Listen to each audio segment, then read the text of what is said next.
Have I just found the next big thing in fantasy? When Chance Dillon sent me an art copy of his book last year, I didn't expect it to become one of the most demanding and rewarding reads I've had in a long time. His initial pitch was simple. What if Aragorn lost everything at the end of the war for the One Ring, and what if Sam had to kill Frodo in order to save Middle-earth? So in this video, I'm taking you behind one of the boldest fantasy series I've read in years to see whether it can earn a place on your shelf. Quick transparency note, Chance has recently announced me as part of his editorial team from Book 3, but that will affect nothing that you're about to hear. Everything that I speak about in this review is from a reader's point of view, as I've only actually read Book 1 and 2. I was never part of the development of any of that. So let's start talking about the plot. Now, any other book that I talk about, I'll usually give you a bit of a rundown of what's on the blurb, a little bit of a sort of hint as to what is to come, but that is not something I am going to talk about. With this book, I personally went in blind on this one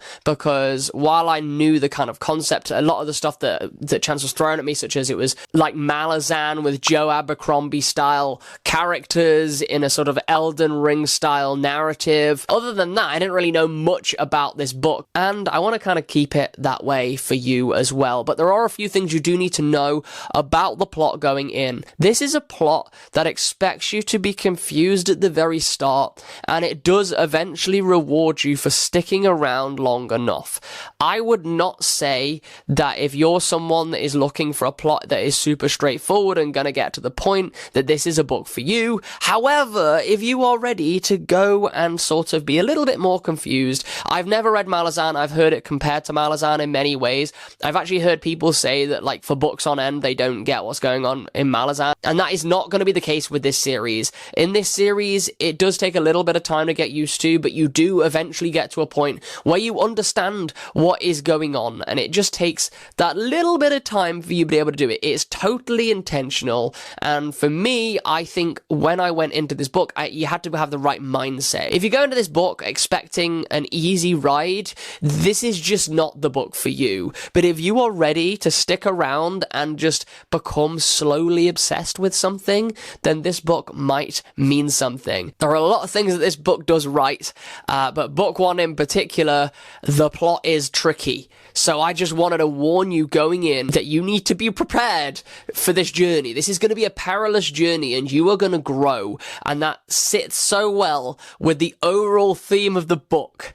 And the overall theme of the book is something that I'm not really going to talk about until emotional resonance. But just remember that this intentional choice by Chance was done because it does align with the theme. And interestingly, you as the reader actually get to somewhat experience the theme because of this choice, but we'll talk more about that when we get to emotional resonance. Another thing to note is that this book hasn't got one single protagonist. It's got a big ensemble cast that spans through loads and loads of different characters, and the POVs that are utilized within this book are some of the most risky yet interesting choices I've seen an author make. Chance has taken a few risks in the way that he has written point of view characters, but I have to commend him for breaking a few rules and going down a few pathways that I'm not sure I as an author would have gone down, but in the end making it work so brilliantly. It was such an interesting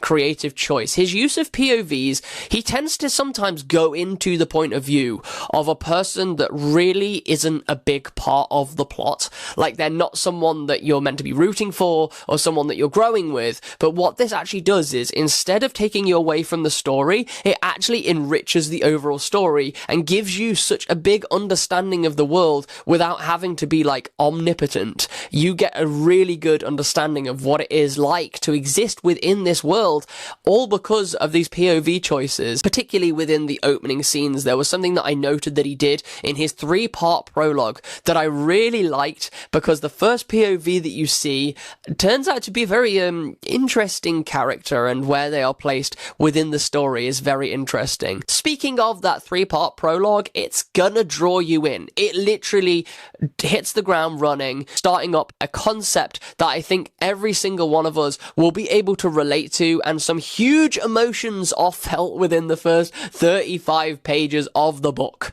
Again, we'll talk about this in emotional resonance, but the reason why I think I found it easy to get through the confusion was because because he had established such an interesting start. And no, this isn't one of those, you're gonna get to this point one day, so I'm gonna give you the OP character now and you'll see it later on how it all works. No, this is something that literally happens that will affect the entire narrative of the story in the correct linear pattern, and it is a really powerful opening to the plot. Now, because Chance has so many characters to play with, it has allowed him to have a really great grip of the pacing of the novel, meaning that sometimes one character, one POV of one area might have gone through something intense, and if you need a little bit of brevity from that, he will then go over to another character whose story is just as intriguing, but maybe in a little more of a respite point for you to be able to catch your breath between some of the absolutely awesome set pieces that happen within this book. Which does mean that momentum carries us through really well, and I think that kind of level of momentum and control is definitely necessary with this book, because you don't really know exactly what the stakes are very early on, but the more you exist within this world, the more you see these characters, the more the stakes begin to raise, and trust me, by the time you get to the end of the first arc, which happens at the end of book 2, you are so glad you stuck around, because it builds to this really interesting point that I definitely didn't see coming. There were so many different twists along the way, things that I just did not realize were going to happen. I hadn't even considered the possibility of them happening. Chance knows how to play with tropes in a way that really works. Like, he'll use them to sort of shape your expectations, and then he'll veer off the path in such a satisfying way and send you down routes that actually you never thought you were going to go down. This is all coming from having read book 2. Book 1 for me was an intriguing experience, and by the end of it I was left wanting more, but it didn't feel like a fully finished story. But that's because book 2 kind of finishes that arc and introduces what is going to be the next arc of the duology. The overall story is driven by character decisions, and things that take place and the choices that they make all lead on to what happens at the end of book 2. And this has triggered a memory, because when I interviewed Chance before I started reading this, he left me with this cryptic message. Early on, there are things that happen, and then by the end, potentially the very end, you'll on the very last page, it'll click like, oh wow, that was why. And he's not wrong. Literally every choice that is made leads on to something later on down the line when you pick up book 2 that you realize, oh wow, that all really did genuinely happen for a reason. I do think it's important to note that the end of book 1 is a cliffhanger, and the end of book 2 does finish the first arc, which means that you can actually read book 1 and 2, and if you want to take a break, I mean, you're going to be forced to, because we're going to be waiting for book 3 soon. But either way, if you're watching this when all 4 are out, and you want to take a break, then you can take a break between book 1 and 2, and there is an overall story, and you did get a lot of conclusions at the end of book 2 that are satisfying, but none of this would have been made possible if Chance hadn't nailed the next category, which is characters. I've already mentioned that there's a lot of POVs in this book and that this is an ensemble cast, but this is literally a humongous epic world. There are all sorts of different characters, which does mean that sometimes characters have the same letter at the start of their name. This is kind of a pet hate of mine. It's not something that I enjoy. I do appreciate that because this is a bigger world, that is bound to happen, and I do want to put the warning out there that it's going to take some time for you to be able to get to know every single character on a deeper level. But Chance has included a character list at the start of the book, so if you ever start to wonder who said characters are and you can't differentiate them, you can always flick back to that. So that isn't such a big problem, but there is a huge cast of characters and so many different angles that Chance tackles this from in such a way that we get so many morally grey characters who are all at different points in their journey and all managed in such a brilliant way. At the very start, you're going to be introduced to characters like Aelvist, Lightseeker, who is this kind of badass Dark Knight type of character who is just broody and cool and all that stuff. stuff, yeah, he's pretty cool, and the more you get to know him, the more you realize there's a little bit more than surface level with this dude who is just such an absolute badass, and he's living with a lot of inner turmoil, as is Eravane. Eravane is a character who is, when we first meet him, he's a drunk, and he's struggling with the loss of his wife, and he's going through a lot of grief, and he's turned into the bottle quite a lot, and I have read online from people who have reviewed it saying that the way that Chance covers addiction within this book is extremely well done as well, and that comes out through Eravane. We've got Merrin, who is Eravane's mentor, who is basically exactly what you'd expect a mentor to be, and I found myself really falling for that character, down to his actions, his choices, the way that he thought, and his relationships with all the people around him. And of course, on top of that, Eravane does have this interesting dynamic with another character called Viala, and I find every single thing that happens within that and within their story together is interesting. They have this dynamic where they kind of knew each other since childhood. They were drawn to each other, but then Eravane ended up marrying someone else. I believe it was something to do with the fact that he had to out of duty. It was kind of one of those situations, and he's lost his wife, but he's got this really complicated relationship with Viala. Of course, there's a level of guilt for still feeling some kind of feelings there, and what happens with those guys and how that kind of transgresses over the 2-book arc is extremely fascinating and probably going to keep hooking you on along the way. The way that they all entwine is just so brilliant, and the way that when you kind of meet certain characters, there is a character in the book that is my favorite character, but that character only started being intriguing to me because that character had a connection to another character, which was originally my favorite character, but then this other character got upgraded to favorite character. And I won't say who that character is because it's one that comes a little bit later into book 1, but there's just this way that Chance has of kind of having all the different characters kind of mean something somewhere to somebody, and he uses that to get you attached to certain things and makes the world feel very interesting and lived in. Something really frustrating about these characters, but like absolutely fine because it should be this way, is that most characters in this book make frustrating decisions. Most of these characters are flawed and jaded, and they make silly choices, and they can't see what is right in front of them sometimes, and it can be extremely frustrating to read, but rewarding when they eventually kind of open their eyes and grow. There's an interesting set of character arcs, and I've got to say that if you are to look at character arcs from reading this book alone, you're not going to get very far. I think it's really important that you see this book as half of a story, because it's half of an arc, so that when you are reading this one, there is physical progression, but the place where they end up at the end of book 2 is so fascinating that I'm actually really, really curious to see what Chance wants to do with some of these characters moving on to his second arc. It is going to be such a fascinating ride. But yeah, the first 2 books offer a very great journey of growth for nearly every character. Gets some kind of movement, and you know, when Chance chooses to kill characters off, which he does on occasion, it really hurts when he does it, because it feels like the choice has been made not for shock factor but for a bigger purpose, and that is so interesting to watch and look back on. I want to break away from the characters now because they do contribute quite a lot to the next category, which is fun factor. And part of the fun of this particular set of books is journeying along with the characters. There's a real found family trope going on within here, and seeing how each and every character interacts with each other is part of the enjoyment of this book. That being said, once you are engaged into this, there is a big set piece that happens within the first couple of 100 pages,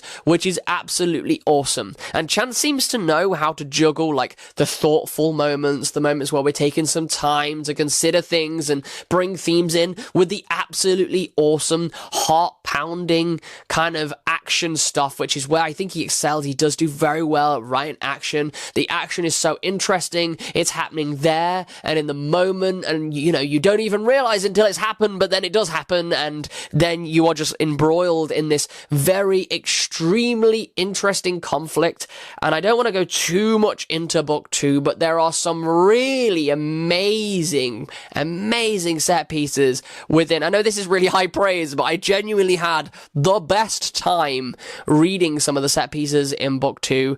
And Chance kind of writes war in an amazing way. Like, I love the way that he writes war, and I think he utilizes some really interesting devices. The characters are always at the forefront of every single situation. Everything you experience is through a character, and I really, really enjoy that. So while the plot can be a little bit difficult to understand sometimes, the characters pull you along because you are so drawn to them, and you find yourself lost in having a good time with what they are doing in the moment that they are doing it, so that most of the time when the plot is confusing, it doesn't really matter too much, and eventually you do just grow into what that plot is, and it does become clear by the end. I wouldn't sell this book on just being a fun, good time. It isn't a blockbuster book. It isn't one of those books that is just out there to give you a great time, a rip-roaring, from the start to the finish, just deliver you all of the best times. It is a book which sometimes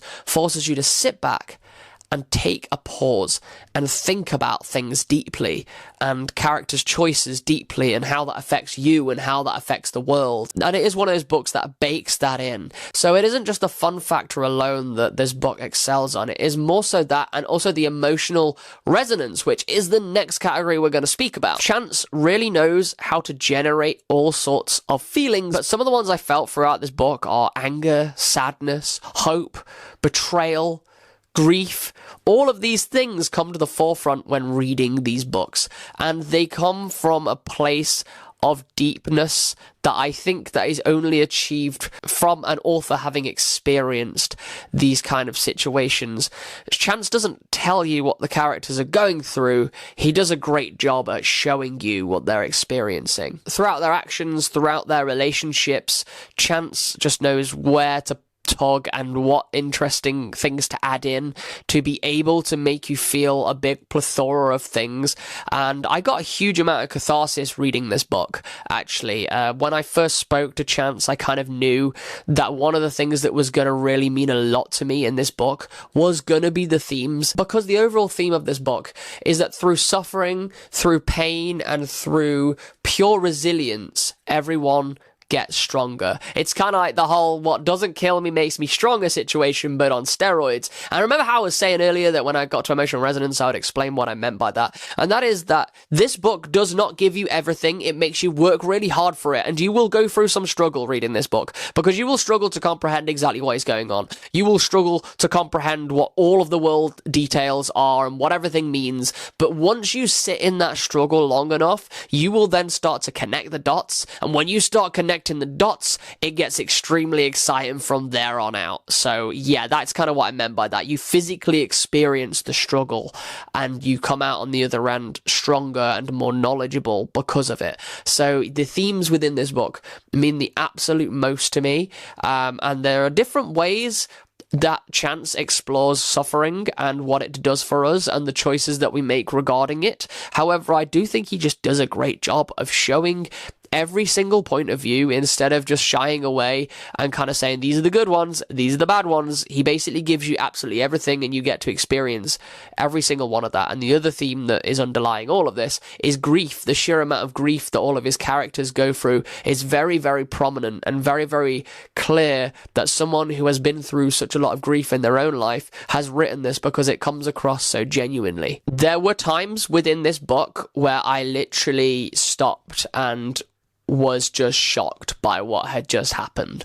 In fact, there is a moment in book 2 where I had no idea what was about to happen. And when it did, I physically gasped at what had just happened. I was like, I did not see that coming. And the repercussions of that choice were just so vast and grand, and so, like, filled me with so much dread that I got really into the feelings of that. And when something can make me physically gasp or cry or physically do anything, I always know that I'm reading a good book because of that. Because it's really rare that I ever actually have any kind of physical reaction to a book. So absolutely great work on the emotional resonance side of things. But of course, now we need to talk about the readability. This is the prose of a person who is writing their debut, right? It is sometimes not the best performing part of the overall book. I have seen a lot of people say that the dialogue can be a little bit wooden at times, and this is from when they were talking about book one.